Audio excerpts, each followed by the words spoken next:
All right, guys, this is Chris Lagarde with the Chris and Caleb Real Estate team here. Just wanted to join you guys here at 1:30 with our weekly live show, so to speak. I am joined here this week with Brian Egan. He's with Philadelphia Mortgage Advisors. He is one of the top lenders that we recommend. There's a few reasons why we do that. But before I get started asking him some questions, just wanted to let you guys know I'm going to try to see what I can do about getting questions answered by you guys. If you're watching this live, I'm going to try and answer some questions live. I'm using a new system, so you'll have to bear with me. This is real early on in everything, so we'll see if we can answer some questions live with you guys.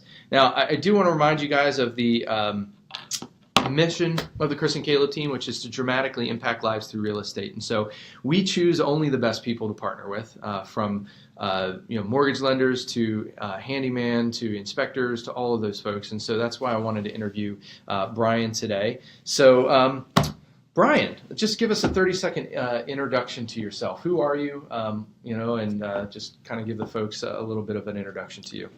Thanks, Chris.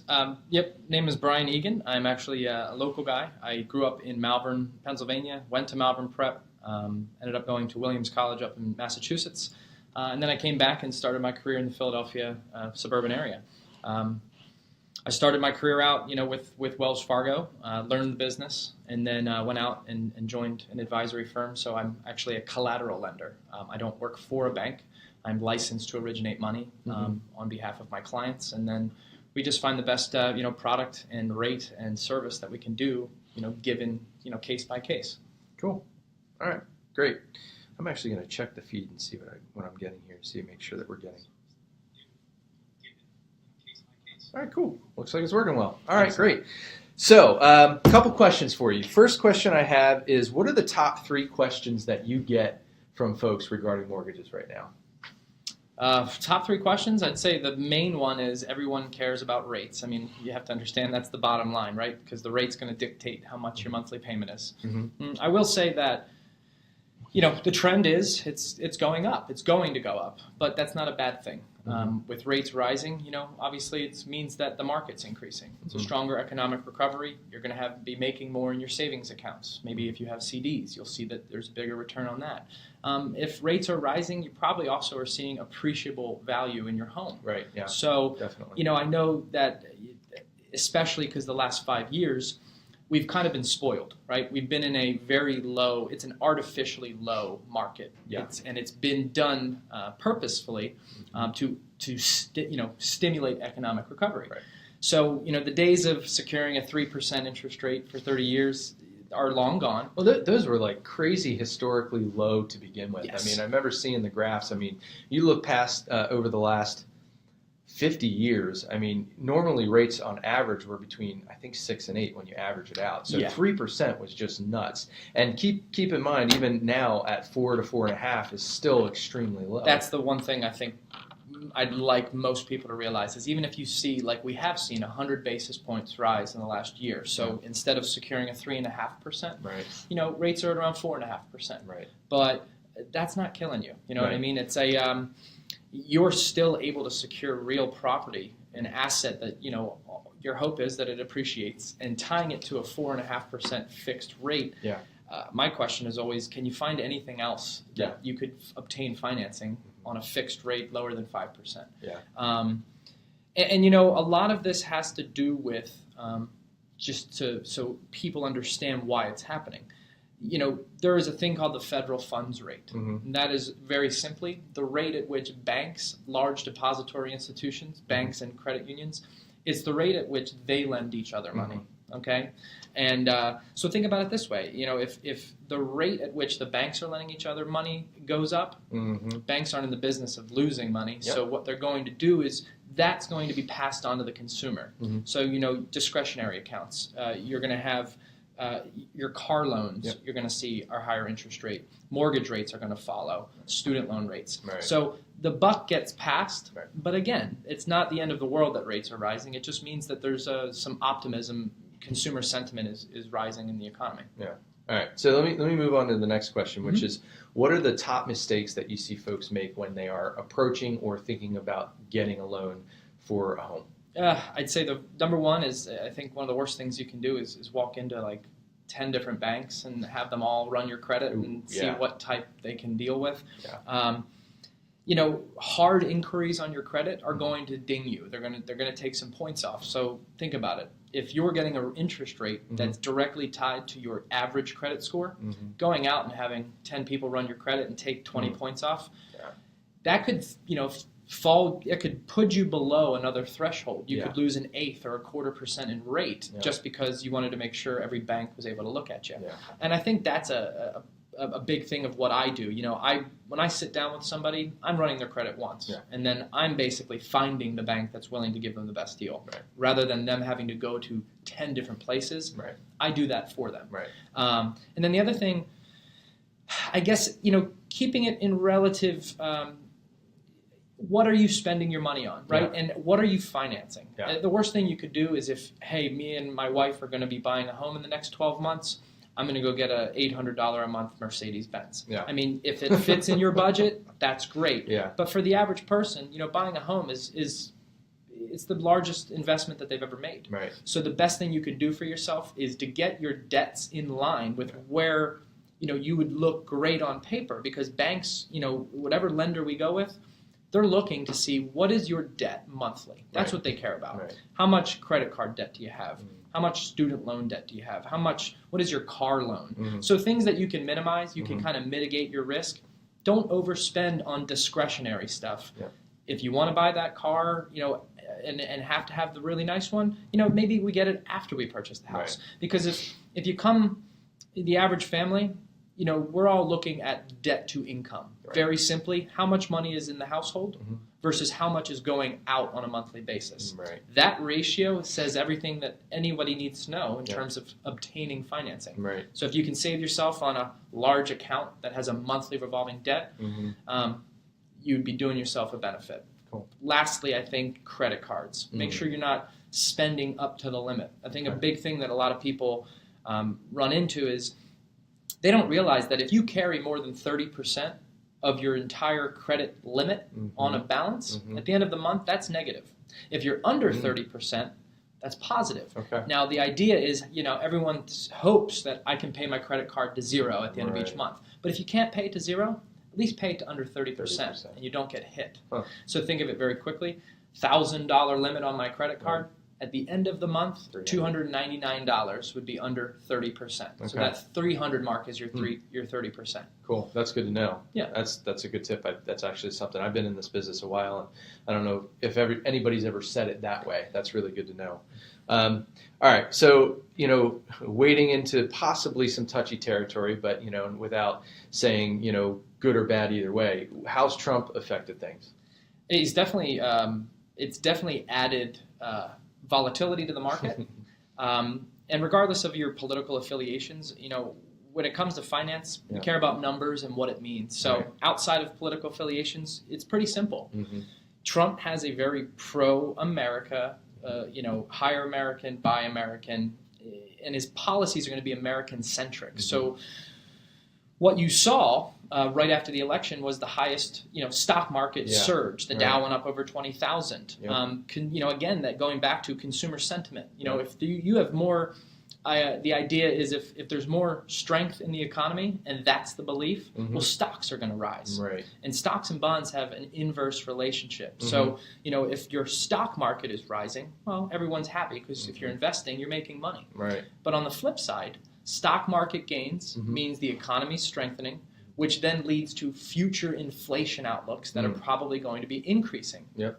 Inflation increasing is going to be negative for mortgage rates. So I'd say Trump probably is accelerating a little bit faster than had Secretary Clinton had won.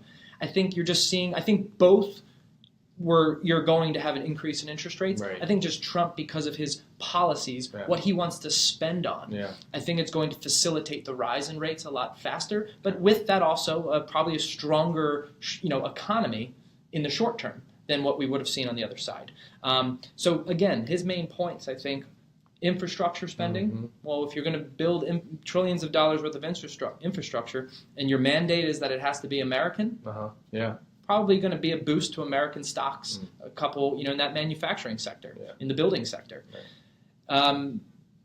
He also wants to do tax reform, wide sweeping tax reform, very simply. And this is a pretty easy one the number that gets thrown around is he wants to decrease the taxes for the average American family by 15 to 20%. What does that mean? Well, think about it. In terms of an economic perspective, 15 to 20% less to the government and more into my pocket. Right. What do we spend our money on? When you have more money, you're going to put it back into the economy. Right. So discretionary accounts are going to be, people want to spend money because they have it now. Right. So all of these things will circle one another and all build towards a strengthening U.S. economy. Right. So I think that tax reform, and it is touchy because we just saw that the healthcare did not go as smooth as we had hoped. And there was pushback and nothing got finalized. So I think what you're seeing is, I think there was a huge surge of positivity in terms of just economics when Trump had just won. But the most recent setback with the healthcare, I think we saw maybe a coming down to earth of, maybe it's not going to happen at that fast of a rate because there are still roadblocks. There are still two sides of the equation that need to be met. So I think there's a tampering of expectations. I don't think the economic stimulus that we all thought would be, right around the bend. I think that's probably not going to happen as quickly as we first saw it. But I think over time, it all equals out. So the average Joe and Mary shouldn't freak out because they think rates are going to skyrocket to 10%, and they can just take their time. They don't have to have fear about the rates going out to the point where it precludes them from being able to buy anything. Right? I would strongly agree. Yes. Okay. Cool. And think about it. So if you're somebody that's saying, well, I'm thinking about buying, or I might finance maybe 12 months. 24 months from now, just take the whole picture into consideration. Cool. What would 4.5% look like on a $300,000 loan versus, let's say that it goes up to 5.5% within the next year, which isn't out of the question. Yeah. It's not going to be 10%, but it could be another percent or more. That might decrease your overall purchasing power by 7%. So it does factor in. And if you were somebody that's thinking, well, is now the time to buy? As a professional opinion, it would be. Because you're still able to secure a fixed rate under 5% on the largest asset that you're ever going to buy. Right. So if you're on that fence, might be a better benefit to buy now because think about it. If the economy keeps strengthening and interest rates are rising, that same house that you're looking at now is probably going to be a little bit more expensive next year. Yeah, that makes sense. All right, so I'll ask you one more question, and then we'll get going. How does somebody pick a mortgage lender? Because I know that when folks come in, they talk to me, they're like, I'm going to use some big name bank. You can name any big name bank. And I'm like, look, when it comes down to it, I've seen enough times where folks get to the settlement table and it's a nightmare because it's, the person that's processing the loan, they're just another number to them. What advice do you give? What do people look for in a good lender besides rate? What's important? And that's the truth. So most people care about rate. Yeah. So when it comes to, if you're working with a trusted lender and somebody that, is being referred to you, you're likely going to be getting a very good rate. Right. The partners aren't going to be referring people that aren't giving very strong competitive rates. Yeah. So, rate obviously dictates a lot because people care about the bottom line. Yeah. But you have to understand that most aren't in the financial world. Right. Most are taking this on for the first time in their lives, and they're kind of, it's a very intimidating process. Yeah.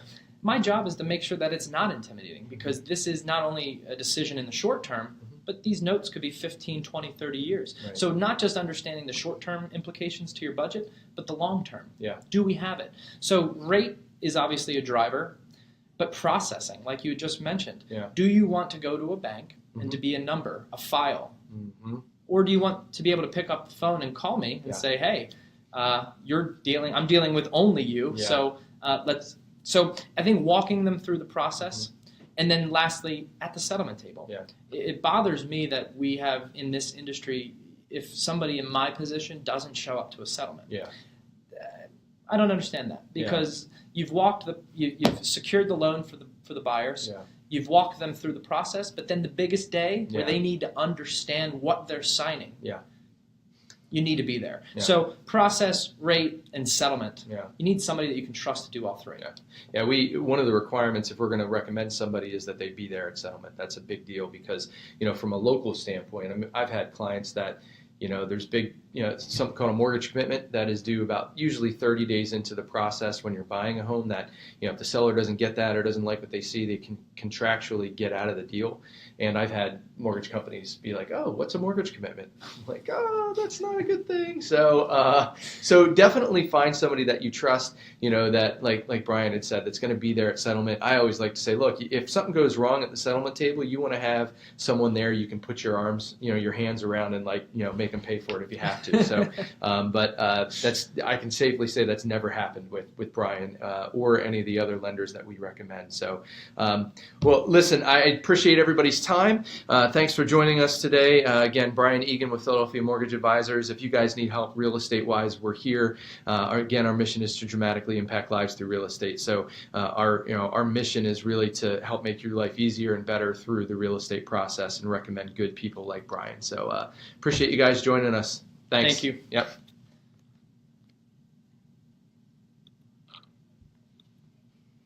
Smile. I don't know if it's done. Not like the hands in that picture right there, I know, right? like doing a piano. Right. So.